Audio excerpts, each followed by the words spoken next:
যাচ্ছি এয়ারপোর্টের দিকে। আমি আর আমার হাজব্যান্ড বাইকে যাচ্ছি, আমার হাজব্যান্ড বাইক চালাচ্ছে।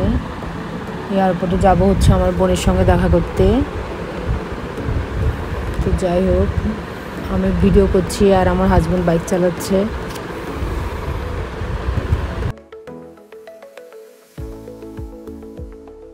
আমরা এয়ারপোর্টে পৌঁছলাম। তো পৌঁছে বোনের সঙ্গে দেখা করে ভিতর, এই দেখেন ভিতরটা, আমি একটু ভিডিও করলাম ভিতরে। ভিডিও করার পর আমরা এখন বের হয়ে যাব। তো বের হয়ে যখন বাইরে হয়ে আসলাম তখন ভিউটা অনেক ভালো লাগতেছিল, এই জন্য আমি ভিডিও করলাম। দেখেন আপনারা, এখন সন্ধ্যা 7টা, ভিউটা অনেক ভালো লাগতেছে, তাই আপনাদের সাথে শেয়ার করলাম। আপনাদের ভালো লাগলে কমেন্টে জানাবেন। ধন্যবাদ সবাইকে।